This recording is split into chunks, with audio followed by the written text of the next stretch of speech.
क्योंकि अगर हिटलर के हाथ में एटम बॉम्ब लग गया तो सोचो दुनिया का क्या होता। उसने बोला कि मैं जर्मनी को वापस सर्वश्रेष्ठ शक्ति बनाऊंगा, विश्व में सबसे शक्तिशाली बनाऊंगा जर्मनी को, जर्मनी का राज होगा। अब सब सोच रहे हैं कि इतनी ऊर्जा से कौन बिजली बनाएगा, बिजली बाद में बनाएंगे, अब बम बनाते हैं। इस टेस्ट के पहले रॉबर्ट जे ओपेनहाइमर जो साइंटिस्ट दल के नेता थे, ये गए आइंस्टीन से मिलने।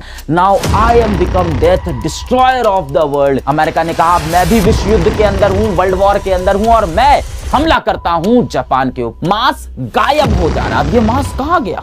जय हिंद। आज हम बात करेंगे परमाणु बम यानी एटम बॉम्ब और हाइड्रोजन बॉम्ब के बारे में कि कैसे द्वितीय विश्व युद्ध यानी कि सेकेंड वर्ल्ड वॉर में एटम बॉम्ब को बनाया गया, क्या परिस्थितियां थी, क्या मजबूरियां थी, कौन से वैज्ञानिक थे और कैसे एटम बॉम्ब बना।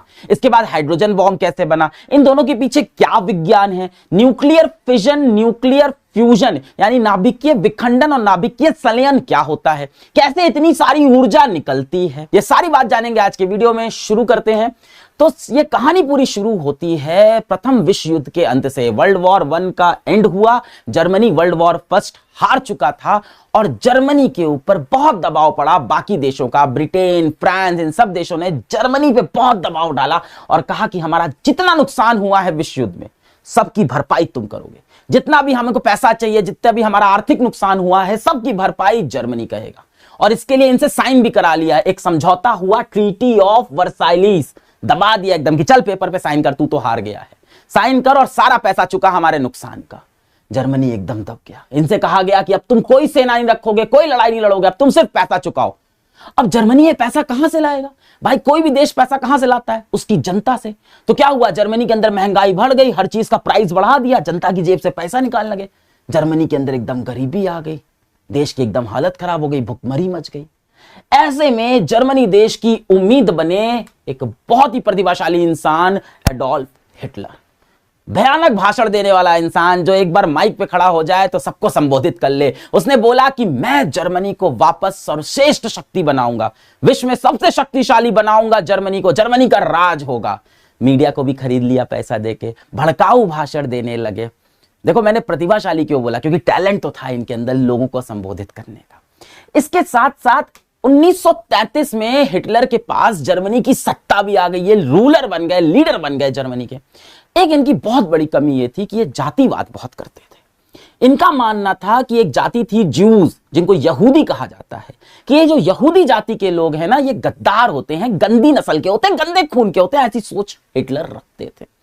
और जितने भी ज्यूज थे जर्मन के अंदर, ये कहते थे इन्हीं की वजह से हम प्रथम विश्व युद्ध हारे हैं, अपनी गलती नहीं है, वर्ल्ड वॉर 1 हम अपनी गलती से नहीं आ रहे हैं, इन ज्यूज ने, इन यहूदियों ने हमें धोखा दिया, हमारे पीठ पे खंजर भोंका, इसलिए हम हारे हैं। ये गंदा खून है, इनको साफ कर दो। इनको इन्होंने जेल में बंद कर दिया, इनसे मजदूरी करा दी, इनको कंसंट्रेशन कैंप में ले गए, एकाग्रता शिविर, वहां ले जाके इनको न खाना दिया, न पानी दिया, छोटे बच्चों को, महिलाओं को ऐसे बंद कर रखा था, क्योंकि ये इनके हिसाब से नीची जाति के थे। इन एकाग्रता शिविर में इनका सामूहिक रूप से कत्ल भी हुआ। माना जाता है 50 लाख से ज्यादा यहूदियों को हिटलर ने मरवाया इन कैंप्स के अंदर। खैर, जब यहूदियों को इतना परेशान किया, जर्मनी में यहूदियों का इतना अत्याचार हो रहा था, यहूदी कहां जाते? नीचे देखो तो इटली में भी ऐसा ही एक तानाशाह बैठा था, बेनिटो मुस्सोलिनी। ये भी ज्यूज को ऐसे ही परेशान करता था, कहता था ये गंदी जाति के लोग हैं। यही चीज कहीं ना कहीं रशिया के अंदर भी थोड़ी बहुत चल रही थी, यहूदियों को दबाया जाता था। इस मोमेंट को एंटी सेमिटिज्म भी कहा जाता है, एंटी सेमिटिज्म। अब ये यहूदी जाति के लोग यूरोप छोड़ के अमेरिका और ब्रिटेन भागने लगे, क्योंकि यहां रहेंगे तो मारे जाएंगे। तो ये या तो अमेरिका जा रहे थे या तो ब्रिटेन की तरफ भागने लग गए थे। इसमें सबसे बड़ा नुकसान हुआ यूरोप का और जर्मनी का खास तौर से, क्योंकि बहुत बड़े बड़े ऐसे लोग थे जो यहूदी जाति के थे, बहुत बड़े बड़े साइंटिस्ट थे जो भाग के चले गए। विश्व के एक बहुत ही बड़े साइंटिस्ट एल्बर्ट आइंस्टीन भी ज्यू थे, एक यहूदी थे, जर्मनी के पास होते ये भाग के अमेरिका चले गए। नील बोहर, क्वांटम फिजिक्स का एक बहुत बड़ा साइंटिस्ट, बहुत बड़ा वैज्ञानिक, जर्मनी से भाग के डेनमार्क गया, डेनमार्क से फिर ब्रिटेन, फिर यूनाइटेड स्टेट। एर्निको फर्मी ने ढूंढा था न्यूक्लियर चेन रिएक्शन, नाभिकीय चेन रिएक्शन ढूंढा था। लीज मित्नर वो थी जिन्होंने ओटो हाहन के साथ न्यूक्लियर फिजन यानी नाभिकीय विखंडन की खोज की थी। ये सारे लोग अगर यूरोप या जर्मनी में होते ना तो एटम बॉम्ब ये बनाए होते, अमेरिका नहीं बनाया होता। यही बुद्धि भ्रष्ट हो गई हिटलर की। आप देखो श्री कृष्ण ने भी भगवत गीता में क्या कहा है कि इंसान की जो जाति होती है वो उसके कर्म से डिसाइड होती है। इंसान की जो जाति होती है उसका फैसला उसका जन्म नहीं, उसका गर्म करता है। हिटलर ये बात नहीं समझ पाए। खैर, ये जो सारे साइंटिस्ट थे इस समय, ये कहीं ना कहीं क्वांटम फिजिक्स में यानी एटम, न्यूक्लियस, इन सब में रिसर्च कर रहे थे। अब ये एटम, न्यूक्लियस क्या होता है थोड़ा सा ही समझ लेते हैं, फिर वापस कहानी पे आएंगे। तो देखो, हम सभी को पता है कि हम, आप, ये दुनिया, ये समाज, ये पूरा यूनिवर्स किससे बना है? छोटे छोटे कण से बना है। उस छोटे छोटे कण को, बहुत छोटे कण होते हैं, उसको हम बोलते हैं एटम। बहुत छोटा होता है, परमाणु। ठीक है, अब ये परमाणु की खोज किसने की? तो कहा जाता है कि परमाणु की खोज जॉन डाल्टन ने की थी। डाल्टन एटॉमिक थ्योरी भी है, परमाणु शास्त्र पे पूरा ज्ञान दिया था इन्होंने। पर ये इतिहासकार बोलते हैं पूरी तरह से झूठ है, ये पश्चिम सभ्यता ने एक झूठ फैलाया है।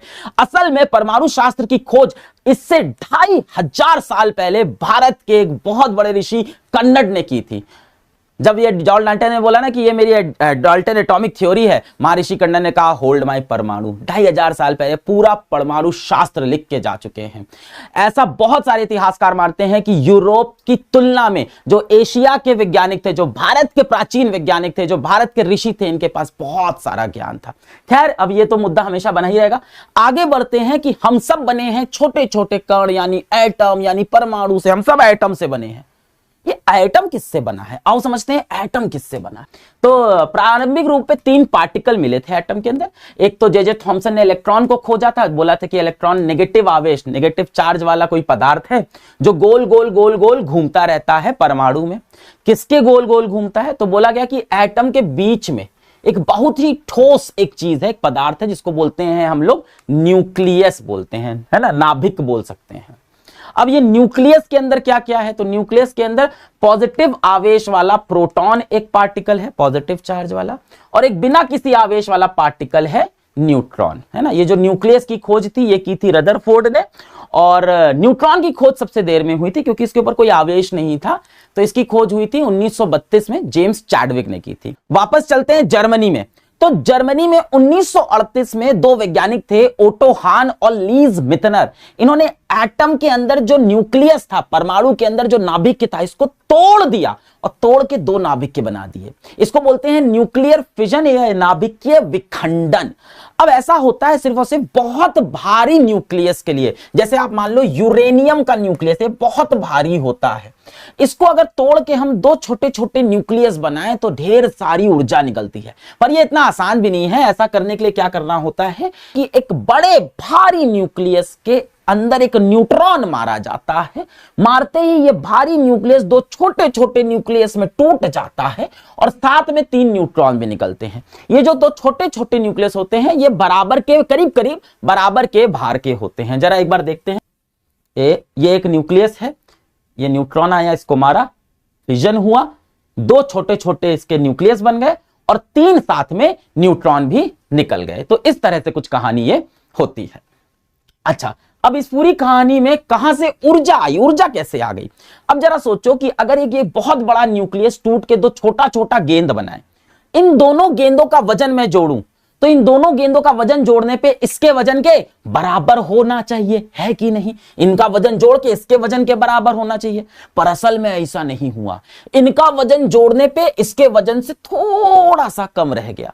आप बोलोगे 3 न्यूट्रॉन भी तो निकले हैं, उन 3 न्यूट्रॉन के वजन को भी जोड़ लो, इनका भी वजन जोड़ लो, तो भी इसके वजन से कम आ रहा है। कितना कम आ रहा है? 0.1%, है ना।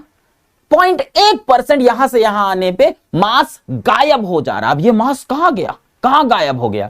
तो एल्बर्ट आइंस्टीन ने इसका आंसर दिया। एल्बर्ट आइंस्टीन ने बोला कि ये जो ऊर्जा होती है और ये जो पदार्थ, जो मैटर है, जो मास है, ये दोनों एक ही चीज है। अगर कहीं से मास गायब हुआ है तो वहां पे ऊर्जा बनी होगी। कितनी ऊर्जा बनी होगी? इन्होंने कहा जितना मास गायब हुआ है उसको गुणा कर दो प्रकाश की जो गति होती है उसके पावर 2 करके, E = mc²।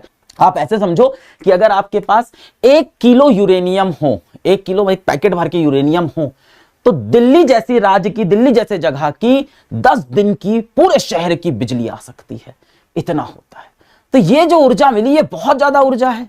और जो आप सोच रहे हो यही विश्व भर के सारे देश और सारे साइंटिस्ट ने सोचा। इतनी ऊर्जा से क्या बनेगा भाई? जिस समय वर्ल्ड वॉर चल रही है उस समय इतनी ऊर्जा से क्या बनेगा? क्योंकि अब द्वितीय वर्ल्ड वॉर आ गई, सेकंड वर्ल्ड वॉर, अब बता रहे हैं इसके बाद सेकंड वर्ल्ड वॉर आने वाली है। अब सब सोच रहे हैं कि इतनी ऊर्जा से कौन बिजली बनाएगा? बिजली बाद में बनाएंगे, अब बम बनाते हैं। इसके बाद जो हिटलर थे, इन्होंने ट्रीटी ऑफ वर्सिलीज, जो समझौता हुआ था ना संधि वाला, उसको तोड़ दिया, अपनी सेना बनाई और जाके ऑस्ट्रिया पे हमला किया और ऑस्ट्रिया पे कब्जा कर लिया। इसके बाद जर्मनी ने चेकोस्लोवाकिया पे हमला किया, इस पे भी कब्जा कर लिया। अब जर्मनी सही में विश्व की सबसे बड़ी शक्ति बनना चाहता था। जर्मनी ने इसके बाद पोलैंड पे हमला किया और यहीं से शुरुआत हुई द्वितीय विश्व युद्ध, सेकेंड वर्ल्ड वॉर की शुरुआत हो चुकी थी। इधर से जर्मनी ने पोलैंड पे हमला किया, इस तरफ से यूएसएसआर ने हमला कर दिया। तो जर्मनी और यूएसएसआर ने आपस में समझौता कर लिया, दोस्ती की, और बोला पोलैंड को आधा आधा बांट लेते हैं, आधा तुम रख लेना, आधा हम। इसके बाद जर्मनी ने डेनमार्क पे हमला किया, नॉर्वे पे हमला किया, फ्रांस पे हमला करने लग गए। अब हिटलर पूरी दुनिया पे कब्जा करना चाहता था और हिटलर को पता था अगर पूरी दुनिया पे कब्जा करना है तो मुझे एक ऐसा हथियार चाहिए होगा जिसका जवाब किसी के पास नहीं हो। हिटलर को पता था कि इनकी बर्लिन की लैब में न्यूक्लियर फिजन यानी नाभिकीय विखंडन की खोज हो चुकी है जिसमें बहुत ऊर्जा बन सकती है। अब हिटलर ने क्या किया कि एक यूरेनियम क्लब बना दिया, कहा कि एटम बम बनाते हैं और जिम्मेदारी सौंप दी एक बहुत बड़े साइंटिस्ट को, वर्नर हीजेनबर्ग। क्वांटम फिजिक्स के बहुत जाने माने साइंटिस्ट थे। हीजेनबर्ग को ही क्यों चुना? क्योंकि हीजेनबर्ग भी यहूदियों से बहुत नफरत करते थे, जूस से बहुत नफरत करते थे। अब हिटलर चाह रहा है कि हम एटम बम बनाते हैं, अमेरिका को चुनौती देते हैं। अब कहानी याद करो कि न्यूक्लियर फिजन नाभिकीय विखंडन की खोज की थी ओटो हैन और उनकी साथी लीज मितनर ने। ये जो लीज मितनर है ना, ये लीज मितनर भी खुद एक ज्यू यानी यहूदी हैं। तो खोज करने के बाद इनको ये तो पता था कि हिटलर या तो मुझे मरवा देगा या मेरे साथ सही सलूक नहीं होगा। तो लीज मितनर भी एक बड़ी साइंटिस्ट जर्मनी से भाग गई डेनमार्क। बाद में इन्होंने अपने एक इंटरव्यू में बताया कि एक पर्स में, एक छोटे से पर्स में ये सारा डॉक्यूमेंट, सारा दस्तावेज नाभिकीय विखंडन का लेकर जर्मनी से डेनमार्क गई थी। और डेनमार्क जाकर मिली उस सदी के एक और बहुत बड़े साइंटिस्ट नील बोहर से। इन्होंने पूरा परमाणु का सबसे बड़ा मॉडल बनाया है, एटॉमिक मॉडल बनाया, बोहर एटॉमिक मॉडल, बहुत फेमस आदमी थे। और नील बोहर को इन्होंने बताया कि हिटलर एटम बम बना रहा है, ये बात अमेरिका को बता दो, क्योंकि अगर हिटलर के हाथ में एटम बम लग गया तो सोचो दुनिया का क्या होता। तो नील बोहर ने कहा अच्छा। तो नील बोहर डेनमार्क में थे, इनके कुछ मित्र थे जैसे लियो सिलर्ड हो गए, जैसे एडवर्ड टेलर हो गए। एडवर्ड टेलर को आज के समय में कहा जाता है हाइड्रोजन बॉम्ब का पिता। ये सब बहुत बड़े लोग हैं, पर आज, उस समय नहीं, तब ये यंग थे, तब ये नौजवान थे, तब चीजें बना रहे थे। तो इन्होंने, नील बोहर ने लियो सिलर्ड और एडवर्ड टेलर को ये बात बताई। अच्छा, ये दोनों भी यहूदी थे और ये दोनों भी यूरोप से भाग के ही अमेरिका में गए थे। तो नील बोहर ने कहा कि ऐसा करो कि हिटलर एटम बम बना रहा है, न्यूक्लियर फिजन की खोज हुई, ये बात जाके अमेरिका के राष्ट्रपति को बताओ, क्योंकि अमेरिका सबसे शक्तिशाली है, और उससे बोलो कि एटम बम पहले वो बना ले। इन्होंने कहा साहब, अमेरिका का राष्ट्रपति बहुत बड़ा आदमी है, हमारे जैसे छोटे साइंटिस्ट की नहीं सुनेगा। अब लियो सिलर्ड दिमाग वाले थे, इन्होंने क्या किया, ये जाकर मुलाकात किए किससे? एल्बर्ट आइंस्टीन से। कहा ये बड़ा आदमी है, इसकी तो सुनेगा अमेरिका की राष्ट्रपति, नोबेल प्राइज विनर है, क्या आदमी है। तो इन्होंने जाके एल्बर्ट आइंस्टीन को सारी कहानी समझाई कि ऐसा ऐसा है, न्यूक्लियर फिजन की खोज हो गई है और ऐसा है कि वहां पे अब जो हिटलर है वो एटम बम बना रहा है। अच्छा, आइंस्टीन खुद भी एक यहूदी थे, ज्यू थे, ये खुद ही जर्मनी से भाग के अमेरिका आए थे, तो ये जानते थे हिटलर कैसा भैया आदमी है। तो इन लोगों ने एक पत्र लिखा, एक लेटर लिखा रूजवेल्ट को, अमेरिका के राष्ट्रपति को एक पत्र लिखा और उनको चेतावनी दी कि भाई हिटलर एटम बम बना रहा है, पूरी दुनिया पे कब्जा कर लेगा, एक आप ही हो जो आप पूरी दुनिया को बचा सकते हो। अच्छा, अमेरिका द्वितीय विश्व युद्ध में नहीं आया, बिल्कुल भी नहीं आया, क्योंकि पहले विश्व युद्ध में इसने बहुत कुछ खोया था। इसने कहा मुझे नहीं लड़ना है, यूरोप अपनी चीजें अपने खुद से संभालो, मैं नहीं कूद रहा उसके अंदर। तो रूजवेल्ट ने कहा अच्छा एटम बम बना रहा है, अच्छा यार ऐसा है। इसने देखा अच्छा हाँ सही में यार हिटलर की तो जो सत्ता है बढ़ती जा रही है, देखो पूरे जर्मनी, पूरा मतलब पूरे यूरोप पे जर्मनी कब्जा करता जा रहा है। दूसरी तरफ एक और चिंता का विषय था रूजवेल्ट के लिए, भले ही ये विश्व युद्ध में कूद नहीं रहे थे पर ये दूर से देख तो रहे थे कि जिस तरह से हिटलर यूरोप को कब्जा करता जा रहा था एक तानाशाह की तरह, उसी तरह से एशिया में हिरोहितो, ये जापान के राजा थे, हिरोहितो, इनको भगवान बोलते थे जापानीज, ये भगवान जैसे थे, इनकी बात को कोई काट नहीं सकता, ये सब ऐसे ही तानाशाह लोग थे। हिरोहितो ये पूरे एशिया पे कब्जा करना चाह रहे थे, दक्षिणी एशिया पे कब्जा कर भी लिया था। तो एक तरफ से जापान पूरे एशिया पे कब्जा कर रहा है, एक तरफ से हिटलर पूरे यूरोप पे कब्जा कर रहा है, और अमेरिका सब बैठ के देख रहा है कि करे क्या, एटम बम बनाना शुरू करते हैं। तो अमेरिका ने अपनी यूरेनियम कमिटी बनाई और एटम बम की खोज करना शुरू कर दिया। इस समय विश्व के सभी देश एटम बॉम्ब की खोज करना चाहते थे, क्योंकि न्यूक्लियर फिशन, नाभिकीय विखंडन की खोज हो चुकी थी। जैसे कि ब्रिटेन और कनाडा ने एक टीम बनाई, ट्यूब एलॉय प्रोजेक्ट, और इनके सारे वैज्ञानिक लग गए एटम बॉम्ब की खोज करने। हिटलर यानी जर्मनी ने यूरेनियम क्लब बनाया था, एटम बॉम्ब की खोज कर रहे थे। अमेरिका ने यूरेनियम कमिटी बनाई थी, एटम बॉम्ब की खोज कर रहे थे।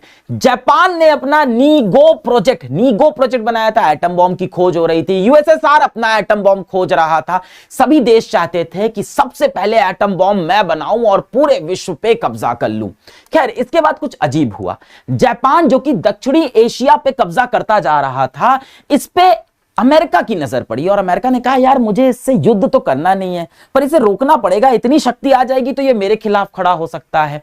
तो अमेरिका ने जापान को बोला कि हम तुम्हें अब कोई भी टेक्नोलॉजी नहीं देंगे। जापान ने कहा, टेक्नोलॉजी तो मैं खुद बना लूंगा, क्या दिक्कत है।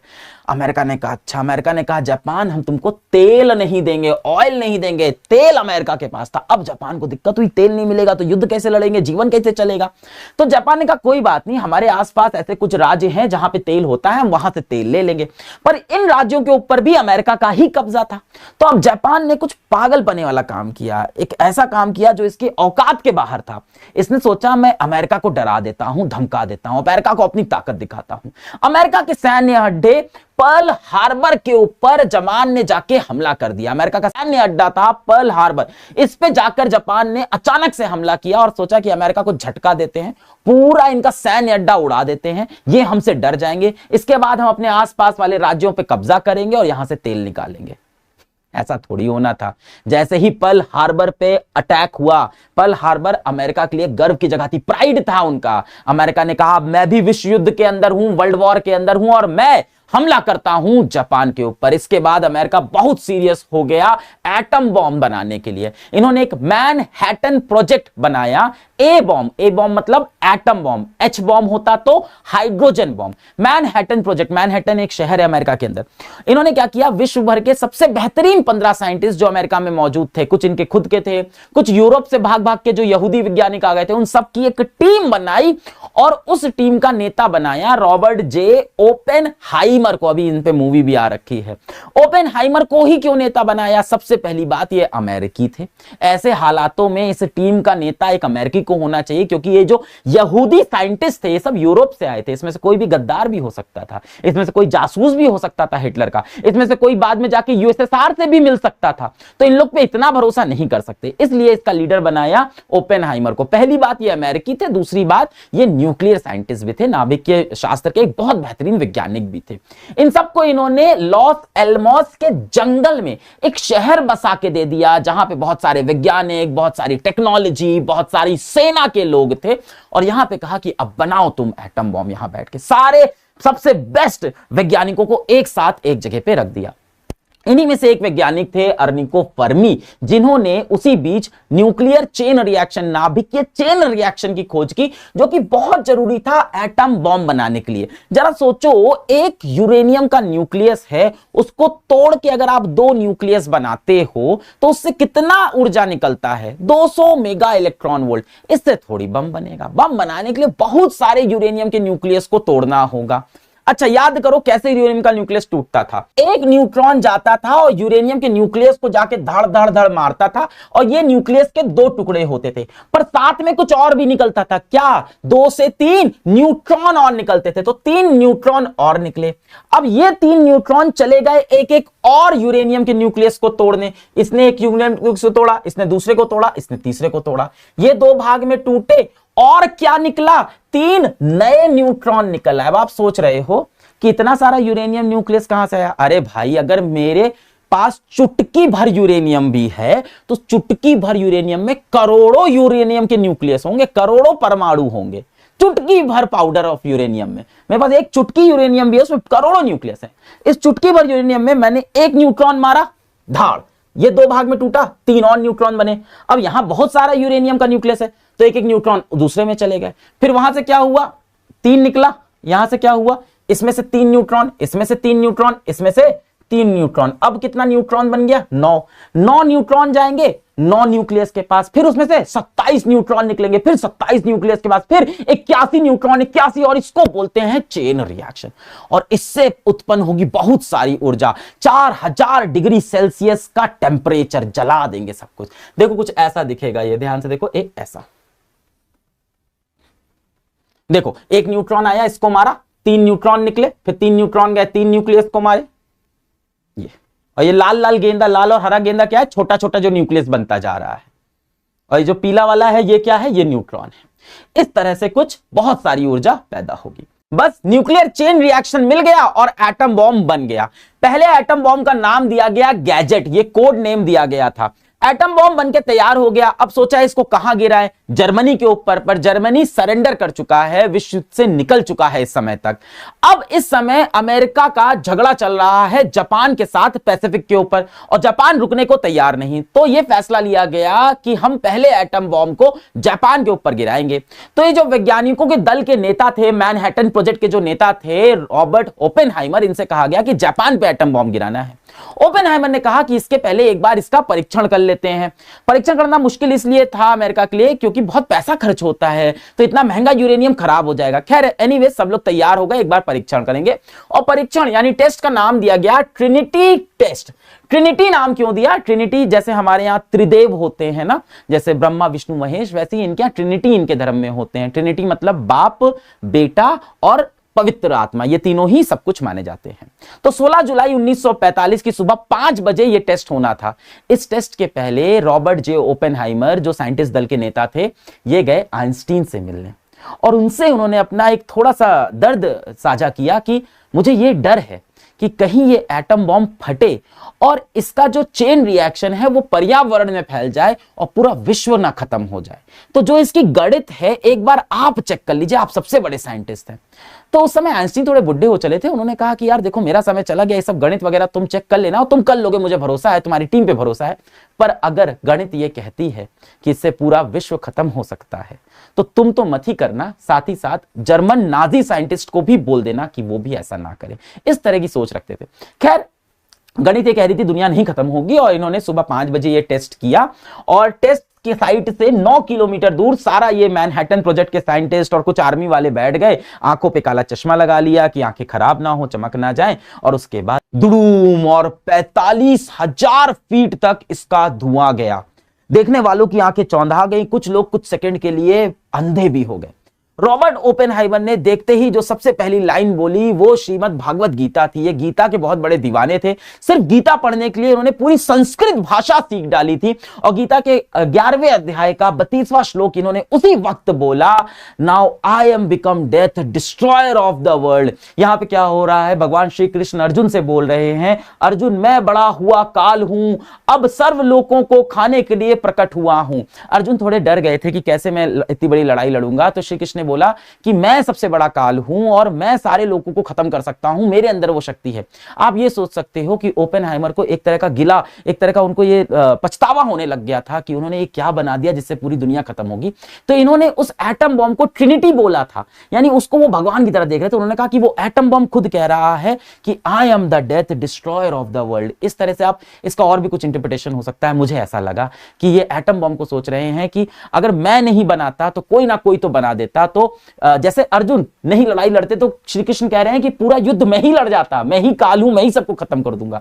तो शायद ओपेनहाइमर यही सोच रहे हैं कि अगर मैं नहीं बनाता तो कोई ना कोई बना देता, एंड ये जो एटम बम बना है it is the destroyer of whole world. इसी तरह से इन्होंने गीता के 11वें अध्याय का एक 12वां श्लोक भी उसी समय पढ़ा था, जिसमें उन्होंने बोला था, यदि आकाश में हजारों सूर्य एक साथ उदय होते हैं तो भी उनका प्रकाश भगवान के दिव्य तेजस्वी रूप की समानता नहीं कर सकता। यहां ये कहीं ना कहीं एटम बम को ही भगवान बोल रहे हैं कि अगर आकाश में 1000 सूरज भी एक साथ आ जाए तो इस एटम बम की रोशनी के बराबर की रोशनी नहीं ला सकते। तो थोड़े इस तरह की अवस्था हो जाती है जब ऐसा कोई मोमेंट लाइफ के अंदर आता है।